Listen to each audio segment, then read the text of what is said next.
আসসালামু আলাইকুম আরহামতুল্লাহি ওয়া বারাকাতুহু। আলহামদুলিল্লাহি ওয়াহদা ওয়াসসালাতু ওয়াসসালামু আলা মান লা নাবিয়্যা বাদা ওয়া আলা আলিহি ওয়া আসহাবিহি ওয়া মা ওয়ালা। দূরের এবং কাছের প্রিয় দিনদার তৌহিদি ভাই বোনেরা, আপনারা সবাই কেমন আছেন? আশা করি আল্লাহর অশেষ রহমতে আপনারা ভালো আছেন। আলহামদুলিল্লাহ, আমিও ভালো আছি। আজকে আপনাদের সাথে কোরআনের একটা সূরা 18 নম্বর সূরা আল কাহাফ সম্পর্কে আলোচনা করব ইনশাআল্লাহ। এবং এই সূরার মধ্য দিয়ে যে কয়েকটা জিনিস শিক্ষণীয় কিছু গল্প এবং আল্লাহ পাকের কিছু উপদেশ এবং বক্তব্য সম্পর্কে সংক্ষেপে কথা বলব। তো সূরাটার তাৎপর্য হলো এই, নবী সাল্লাল্লাহু আলাইহি সাল্লাম বলেছেন, এটা বুখারী শরীফের একটা হাদিসে হযরত আবু সাঈদ খুদরী রাদিয়াল্লাহু তাআলা আনহু রাসূলের পক্ষ থেকে বর্ণনা করেন, যে ব্যক্তি জুমার দিন সূরা আল কাহাফ পাঠ করবে তার জন্য এক জুমা থেকে অপর জুমা পর্যন্ত, অর্থাৎ তার নূর বর্ষিত হবে। তারপরে সুবহানাল্লাহ। তাহলে অবশ্যই এই সূরার একটা গুরুত্ব আছে এবং এই সূরার মধ্যে কিয়ামত সংক্রান্ত বিষয়, যে দাজ্জাল, কিয়ামতের একটা অন্যতম ক্যারেক্টার হচ্ছে দাজ্জাল, অর্থাৎ দাজ্জালের ফিতনা থেকে তাকে আল্লাহ পাক মুক্ত করবেন। এই সূরার প্রথম একটা হাদিসে শুনলাম, সেটা হলো প্রথম 1 থেকে 10 নম্বর আয়াত পর্যন্ত মুখস্থ করলে, পরে আরেকটা হাদিসে শুনলাম, সেটা হলো আপনার শেষের 10টা আয়াত, অর্থাৎ শুরুর 10 আয়াত শেষের 10টা আয়াত মুখস্থ করলে আপনাকে আল্লাহ পাক রব্বুল আলামিন দাজ্জালের ফিতনা থেকে এক জুমা থেকে অপর জুমা পর্যন্ত আপনাকে দাজ্জাল ফিতনা থেকে অনেক মারাত্মক, অতএব দাজ্জাল ফিতনা থেকে আপনাকে বাঁচাবেন। তো অবশ্যই আমাদের এই সূরা আল কাহাফ আমাদের মুখস্থ করা উচিত এবং প্রতি জুমার সময়, অর্থাৎ জুমার দিন, জুমাবারে এই সূরাটা জুমার কোনো একটা সময়, আপনি বিশেষ করে কোনো একটা সময় আপনি পড়লে হবে। কোনো হাদিসে আছে বৃহস্পতিবার সন্ধ্যা থেকে শুক্রবার গভীর ভোর রাত পর্যন্ত আপনি এই সূরাটা পড়তে পারবেন। তাহলে আমরা আজকে যেটা নিয়ে আপনাদেরকে আলোচনা করব, তো আমি 10টা আয়াত আপনাদেরকে পড়ে শোনাই, আশা করি আপনারা বুঝতে পারবেন এবং জানতে পারবেন। বিসমিল্লাহির রহমানির রহিম। আলহামদুলিল্লাহিল্লাযী আনজালা আলা আবদিহিল কিতাবা ওয়া লাম ইয়াজআল লাহু ইওয়াজা قيما لينذر بأسا شديدا من لدنه ويبشر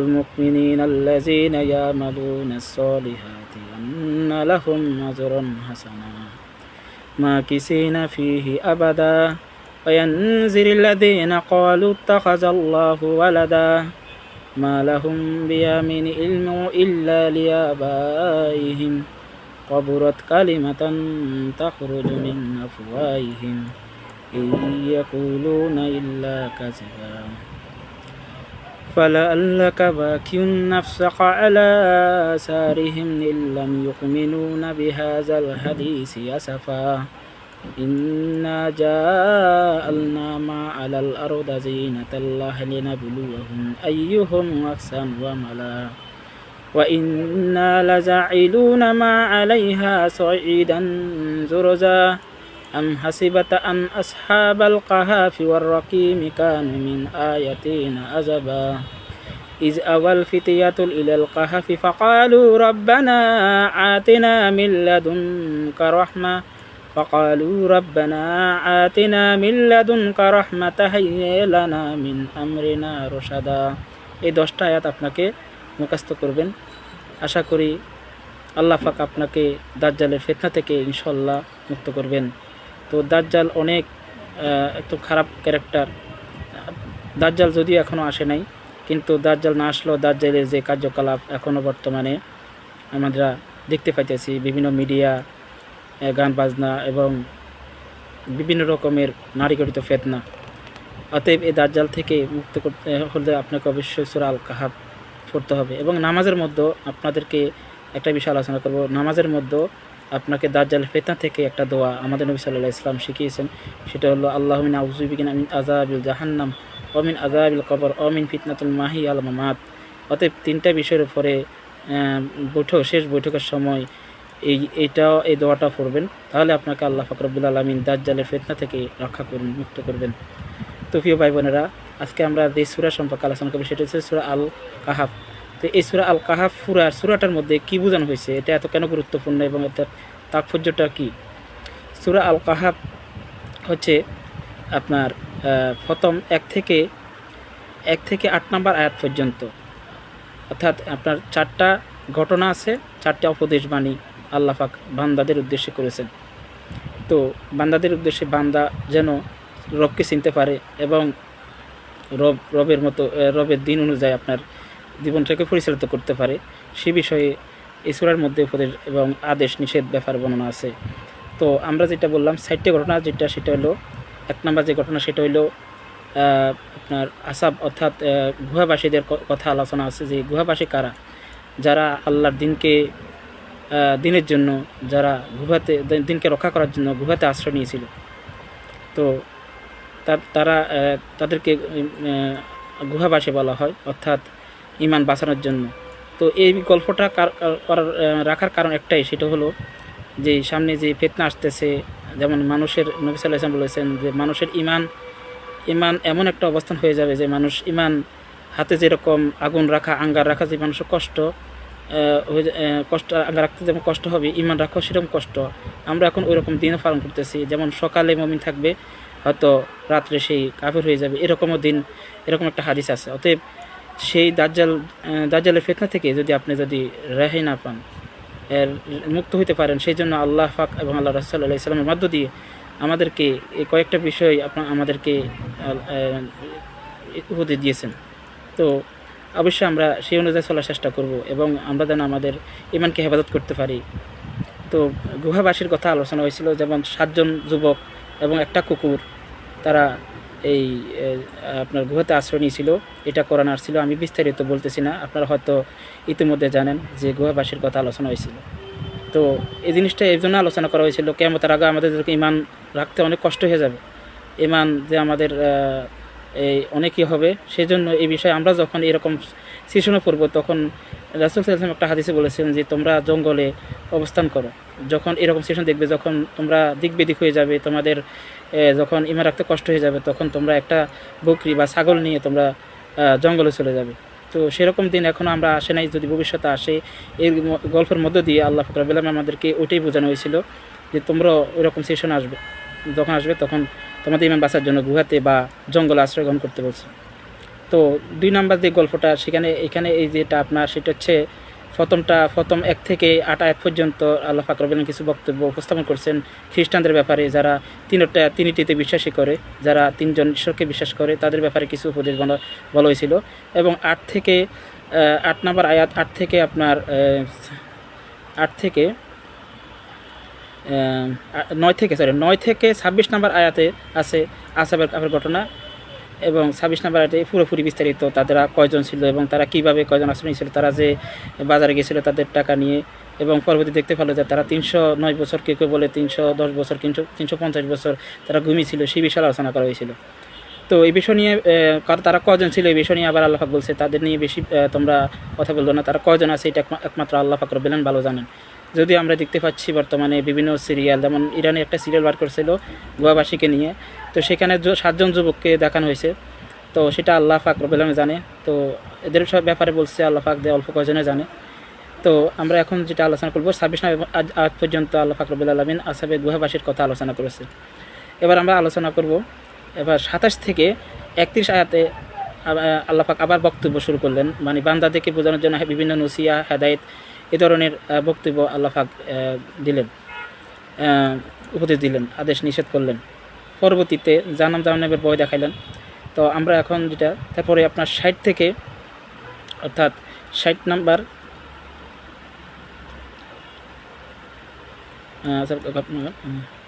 আচ্ছা, তারপর 32 থেকে 44 আয়াতে দুটি বাগানের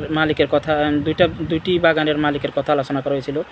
যেমন 2টি বাগান, আমরা বর্তমানে যে আগে তৎকালে যাদের বাগান ছিল, বা আমরা জানি যে যারা খেজুর বৃক্ষের বাগান, অনেকে ফলমূলের বাগান ছিল, তৎকালে যারা খেজুরের বাগান মালিক ছিল বা সম্পদের যারা মালিক ছিল, তারা কী করতো, এগুলার অহংকার করতো, যার যত বেশি সম্পদ থাকতো। এখন বর্তমানে আমরা যখন অনেক বড় লোক দেখি, অনেক মানুষ যাদের সম্পদের কারণে তারা অহংকার, আত্মমখায় জড়িত থাকে। তো এরকম অহংকার থেকে আমাদেরকে সরিয়ে আসার জন্য আল্লাহ পাক রব্বুল আলামিন আমাদেরকে আদেশ করেছেন এই বাগানের মালিকের মাধ্যমে। বিস্তারিত আপনি এই সূরাটার এবং তাফসীরের মধ্যে আপনি এগুলো ঘটনাগুলো পাবেন। তো প্রিয় ভাই বোনেরা, এবার তার পরবর্তীতে এবার যে ঘটনা সেটা হচ্ছে আবার আল্লাহ পাক রব্বুল আলামিন লম্বা লম্বা বক্তব্য এবং উপদেশ দিয়েছেন। 45 থেকে 59 আয়াত পর্যন্ত বান্দাদের উপদেশ শুনিয়েছেন। তার পরবর্তীতে 60 নম্বর আয়াত থেকে যে আলোচনা করা হয়েছে, 60 থেকে 101 নম্বর আয়াত পর্যন্ত মুসা আলাইহিস সালাম এবং খিজির আলাইহিস সালামের বিষয়ে আলোচনা করছেন। অর্থাৎ আমরা জানি যে মুসা আলাইহিস সালাম কোনো এক সময় আল্লাহ একটা ওয়াজের মধ্যে সম্ভবত তার উম্মতের উদ্দেশ্যে বক্তব্য দেওয়াকালীন তার এক উম্মত বলতেছিলেন, ইয়া মুসা, বর্তমানে আপনার থেকে এই পৃথিবীতে কি কেউ জ্ঞানী মানুষ আছে কি না? তো স্বাভাবিক তৎকালে যত নবী রাসূল থাকে সবাই কিন্তু ওই সময় জ্ঞানী মানুষ হয়ে থাকে। তিনি জিনিসটা বলছিলেন যে আমি বর্তমানে সবচাইতে জ্ঞানী আমি মানুষ, কিন্তু আল্লাহ সুবহানাহু ওয়া তাআলার তার এই বক্তব্য পছন্দ হয় নাই। পরবর্তীতে তাকে হয়তো উপদেশ বা শিক্ষার জন্য আল্লাহ রাব্বুল আলামিন বলতেছেন যে হে মুসা, তোমার থেকে একজন আমার জ্ঞানী বান্দা পৃথিবীতে আছেন। অনেকে মনে করে যেটা খিজির আলাইহিস সালাম, যা খিজির নাকি ফেরেশতা সেটা ব্যাপারে আমরা জানি না। যদিও কিছু হাদিসে বলা হয়েছিল যে তিনি তিনি খিজির আলাইহিস সালাম, যাক আমরা যেটু জানছি সেই অনুযায়ী আপনাদের বলতেছি। খিজির আলাইহিস সালাম ব্যাপারে আলোচনা যেহেতু করা হয়েছিল, তো তাকে যেমন আমরা একটা বাকিটা বিস্তারিত অনেকে জানি। যদি না জানেন আমি আরও অনেকটা লাইভে হয়তো আপনাদেরকে বলবো সেই কাহিনী। তো সেখানে খিজির আলাইহিস সালাম যে কয়েকটা অলৌকিক ঘটনা তিনি বললেন, যেমন নৌকা ছিদ্র করে দিলেন, একটা যুবককে হত্যা করলেন এবং একটা দেওয়াল নির্মাণ করলেন। সেটা আমি আপনাদেরকে একদিন আপনার আলোচনা করবো। এটা কোরআনের গল্প, অতএব শুনতে আশা করি আপনাদের অনেক ভালো লাগবে। আচ্ছা, তার পরবর্তীতে 101 থেকে এই পর্যন্ত আসলে পরে 101-এর 59 থেকে 101 পর্যন্ত আরেকটা ঘটনা সেখানে, সেটা হলো জুলকারনাইন বাদশাহ, অর্থাৎ ইয়াজুজ মাজুজ এবং জুলকারনাইন যেখানে একটা তিনি ফাঁসি নির্মাণ করে দিলেন সেই বিষয়ে আলোচনা করা হয়েছিল।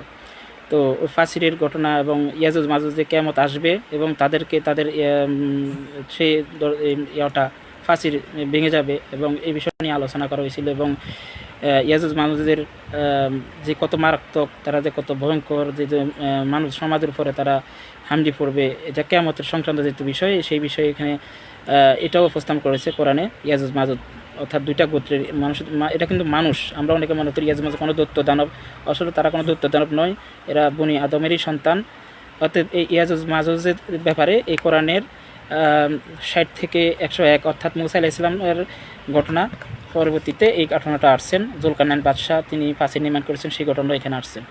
সর্বশেষ আবার সর্বশেষ সেটা হলো সর্বশেষ ঘটনা হলো হচ্ছে আল্লাহ পাক আবার বক্তব্য দিচ্ছেন, সেটা বান্দার হেদায়েতের জন্য আবার তিনি বক্তব্য দিচ্ছেন। মানে 4টা আমি যেটা বললাম যে সেটা হলো এই গল্পের মধ্যে 4টা ঘটনা এবং 4টি উপদেশ, টোটাল 8টা ঘটনা নিয়ে এই জিনিসগুলো বান্দাদের হেদায়েতের জন্য আল্লাহ পাক করেছেন।